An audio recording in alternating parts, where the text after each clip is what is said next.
Hi everyone, Dr. Kelly Ray here, your Masterful Mindset Coach with StrengthAndSensitivity.com. Let's talk about worry, shall we? So, for many of us that have been following kind of the weekly series that we have been talking about, we've talked about transformation, we've talked about change, we've talked about letting go, as a subsequent series. So it just seemed fitting in this series this week to talk about worry. Why do we worry? I'm not going to bore you with the statistical facts that go along with what happens to us health-wise as a result of worry. I'm not going to do that because you can Google that and find that out yourself. But if you're a worrier, I'm going to suggest that you not Google that because you're going to scare yourself. And that's not the point of understanding worry. Worry can turn into anxiety, can turn into stress, can turn into a number of things. And in all honesty, it doesn't really serve a beneficial purpose. Now, some will argue that with me and say, well, as a result of worrying, bad things haven't happened to me. My counter to that would be, but how much joy did you let into your life while you were worrying about something may or may not happen? The problem is worry is the extreme opposite of joy. And if we're not living joyfully, then what's the point? That's what we're here for. We're here for experience. We're here for learning. We're here for adventure. We're here for joy. We're here for love. I don't know that necessarily that our purpose is to be here, to be in a constant state of worry. Worry comes from a place of our inner critic. For those of you that have been following me for any length of time, you know that my inner critic's name is Trudy. And Trudy feels that it's her job to take on the task of worry, fear, stress, anxiety, any other thing that might get in my way. And she has a great way of reminding me of that, almost to the point of panic myself. So I'll give you an example of what I'm talking about. When I was really, really young, I had a lot of intuition and intuitive thoughts, patterns, and things come up. I was seeing things, I was hearing things, I was having knowledge of things that perhaps a little 9-year-old shouldn't have even known, but I knew. And I remember talking to my grandmother about it, and her taking me to this secret room in her house that seemed kind of exciting and scary at the same time, and her telling me, shh, we don't talk about that. That's a special gift that God gave you, but we just don't talk about it. As an adult now, I realize she was giving me the best information that she could give me with what knowledge she had. She knew that I had something, and I think that her way of telling me we don't talk about that was out of fear, probably worry that something bad would happen to me. So as a result, I just kind of stuffed all that stuff down because I took it as exactly that it was worrisome, fearful, and scary, and I shouldn't do it. So I'm going to speed my life up here. I became a massage therapist in 2008, and in 2003, I gave birth to my daughter. As a result of giving birth to my daughter, my intuition just came back on full-fledged, and I really wasn't certain what to do with it because all of that old patterning, Trudy coming up in my head saying, you remember, we don't talk about that, we don't deal with that, we can't do that because that's scary, people won't understand. And so I had this big internal conflict going on inside myself of I couldn't deny the intuition that was coming through. I couldn't deny it. It was revealing itself to me. And in the same vein, my human side was really wrestling with, oh, what do I do with this? Fast forward to becoming a massage therapist. I then began doing treatments with people, and this intuition started coming inside of my treatment rooms with me. And oh my God, it wasn't like it wasn't scary enough that it was happening to me at home. And I was trying to put tools into place of how to manage this, how to acknowledge it, how to not be afraid of it, how to not worry about it.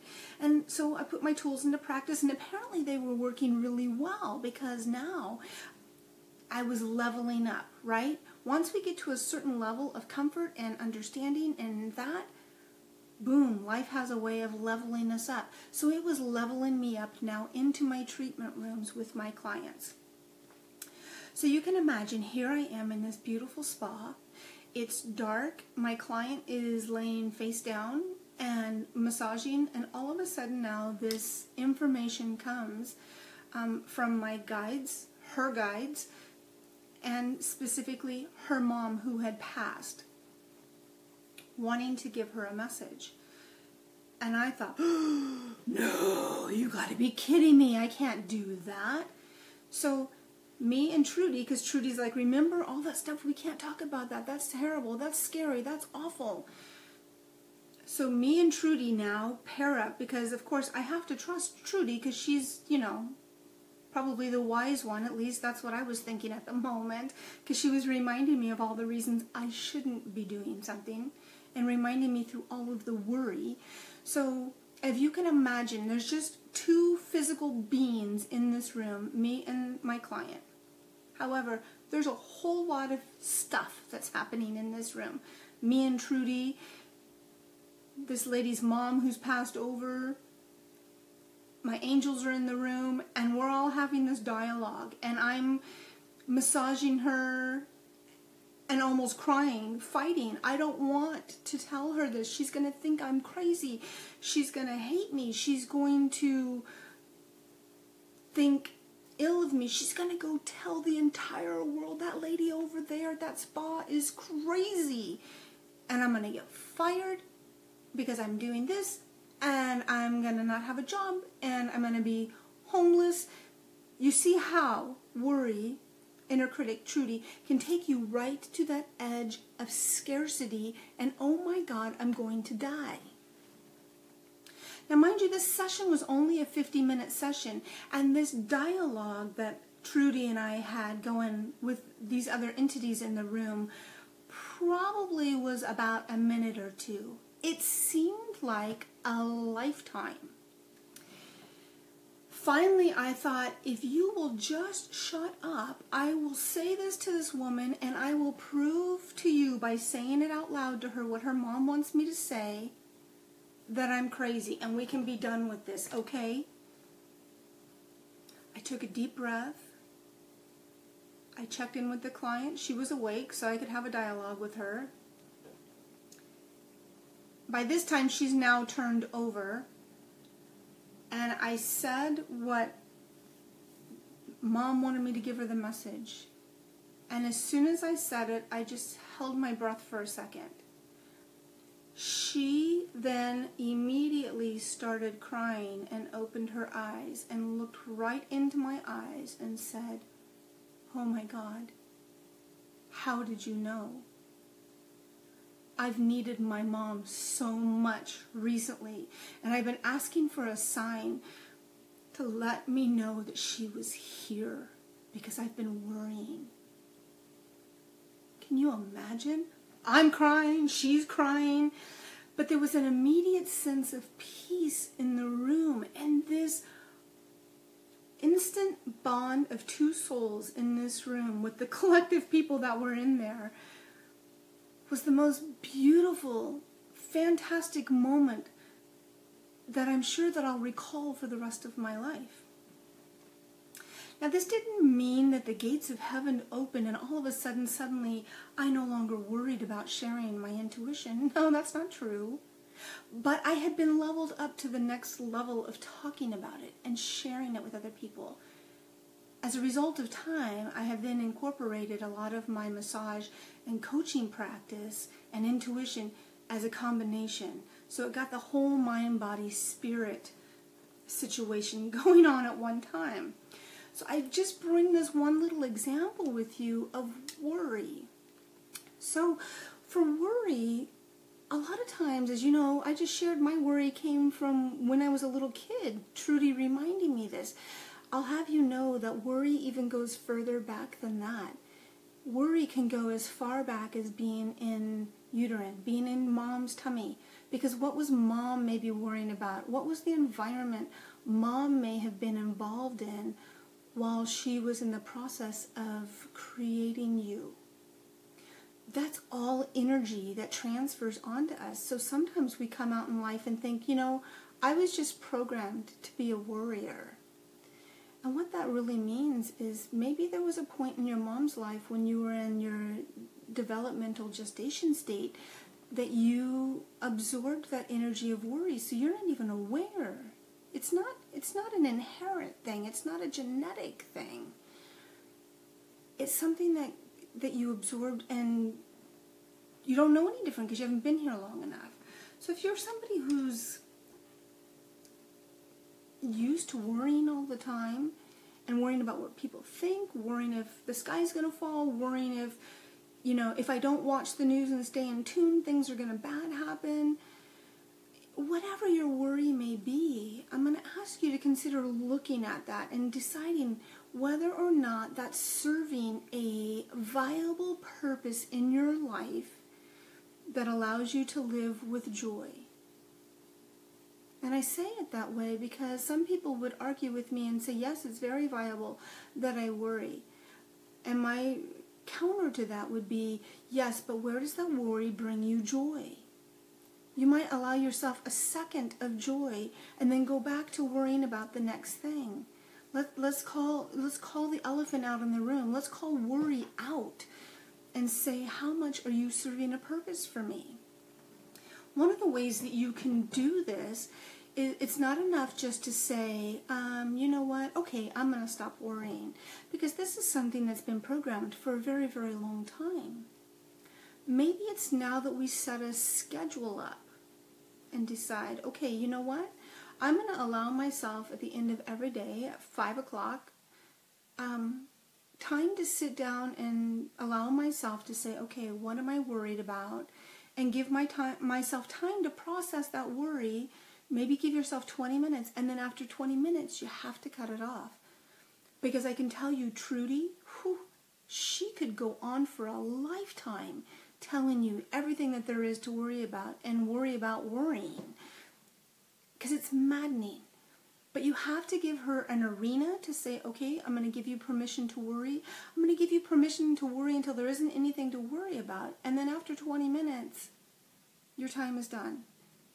But know that you have the right to address it tomorrow at the same time. I will give you that space. And what happens when you do that consistently over a period of time, you find that there's less and less to worry about. You'll find that you no longer want to make the time for that worry session because you're too busy out living life and quite possibly living it joyfully. So I want to share with you a couple of things before we go. I want to talk about some cognitive disorders that add to anxiety, worry, and stress. Just to point out, because it's not just enough to know that Trudy's doing this, but that there's some things that go along with that. So I'm going to put on my reading glasses. So one of them is all or nothing thinking, looking at things in black or white categories with no middle ground. If I fall short of perfection, I'm a total failure.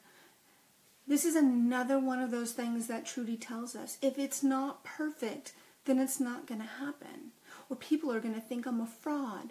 Or they're going to make fun of me because it wasn't done perfect. Or nobody's going to buy my service because they saw that I was human. Oh, God forbid that people would see us as human, right? Overgeneralization, generalizing from a single negative experience, expecting it to hold true forever. I didn't get hired for the job. I'll never get any job. Great way for Trudy to keep us stuck. Same would go for a promotion, a relationship.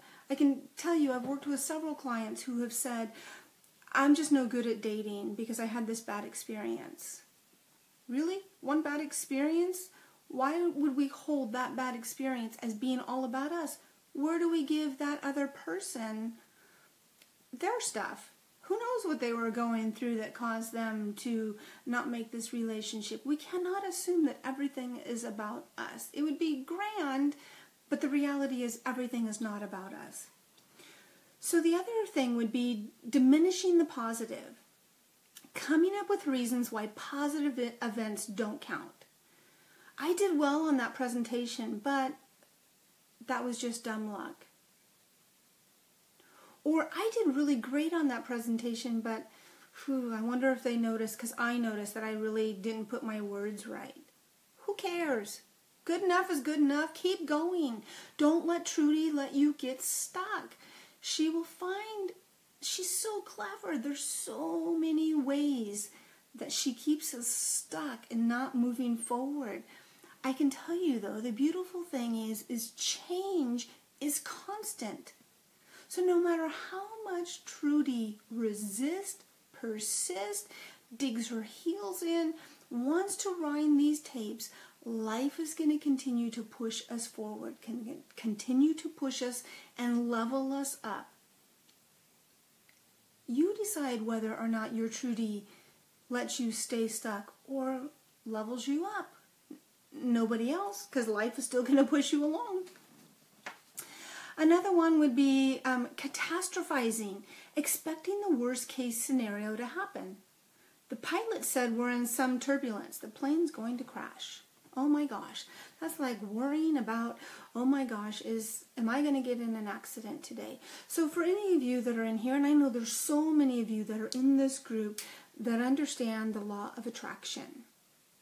Worry is a great example of the law of attraction, of what you think about comes about.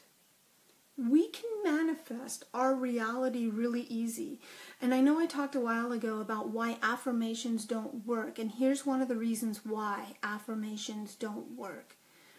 Because we haven't changed our patterns or our beliefs around a certain subject matter, that no matter how much positive affirmations we put on that subject, it's not going to change. We can no longer say, I am worry-free. I am abundantly loving life. It's not going to resonate as true until you acknowledge that you have a belief or a pattern that says, yeah, well, I kind of worry a lot. You know, this is kind of what I've always done. This is who I am. You have to be willing to look at those patterns, those beliefs, and say, you know what? Maybe it's time. Maybe it's time. And yes, change is a little undaunting and it's a little scary, but isn't it kind of scary to just stay stuck in a total worrisome state all the time? Not really getting ahead? When you're seeing other people around you that are thriving, why? Because their belief systems, their patterns, their behaviors are different. It's not that they're better. It's just their processes are not maybe stuck like some of ours do when we get in that state. So another one would be shoulds and shoulds not. Holding yourself to a strict list of what you should and shouldn't do and beating yourself up if you break any of those rules. Good Lord. I am so guilty of that. So guilty of that. And when you liberate yourself from that, you quit shoulding on yourself, and oh, what a great experience that is. And once you stop shoulding on yourself and you do it repeatedly, it becomes a new behavior, a new pattern, a new belief. But we have to filter out the old before we can put in the new. That's how affirmations work, and that's how the law of attraction works. If you want more than what you have to look at what it is that you're holding as your truth. Because if you're worried about bad things, the world has to show it to you, whether it be on the news or your only news feed in the media of Facebook is one ugly thing after another. When you shift that your news feed miraculously changes. It's not that anything's changed in your news feed, it's your vibration has changed, your thought process has changed, you're looking for something different. So, one final word I want to put on before I draw a card. I got called again to pull some more cards for you, and this is a new deck I got, so I'm really excited to see what we get. So, focusing on worst case scenarios won't keep bad things from happening. It will only keep you from enjoying the good things you have in the present. So where is your focus? Look, if any of you are ready to invest in yourself to change a belief, a pattern, or a thought, and you're ready, then let's do it. If you're ready to invest in yourself, to have a better life, a different life, a fuller life, a more adventurous life, or a leveling up life from where you are, then maybe now's the time that you reach out. There's something powerful about when you do it with somebody else. There's that accountability factor that goes in. There's that somebody who is not your family, who's not your friends, who's not going to just stroke you and say, oh, it's going to be okay. But it's somebody that's going to help you tap into your own strength and your own power so that you can have the life that you want. Reach out to me. If I'm the one that can help you do that, reach out to me, and I would love to do that. All right, so last thing is the cards. I got a new deck, and it's by a doctor that I've studied with for so many years, and some of you may have heard of her, Dr. Judith Orleff. I love her work, and she was one of the first people that I started studying under once my intuition started reawakening again after my daughter was born, and boy, it was really helpful for me. Anyway, I got a new set of cards, and it's called the Power of Surrender cards. I'm kind of funny about the word surrender, but I'll substitute for myself the word letting go, because I like the word letting go. That seems more empowering for me. But I'm going to read the card exactly as it is from what I pull from it. So I'm just going to shuffle them. Again, I don't see them. I don't know which card. This one popped up immediately. Wow, these are fast cards. So, the card says, surrender to success. You are ready to experience abundance. Don't look back at previous roadblocks or difficulties. Leap into an exciting new world of possibilities. So I will take a picture, as I have been, of the card for today, and I will stick it in our group. And let's go. Let's start working through those issues of worry, why we hold them, why we feel that we need to continue, and let's figure out how to let go of them. Let's learn how to tame Trudy. Because when we worry, it's just Trudy's way of saying, hey, I'm a little scared. For us to look at it, give her an opportunity to talk about her fear, remind her of who you are, your power, your strength, and where you've come from and all that you have gone through, and you're still here today. Remind her of that so she feels safe for you to take and level up. Until next time, please know I send you so much love. Bye.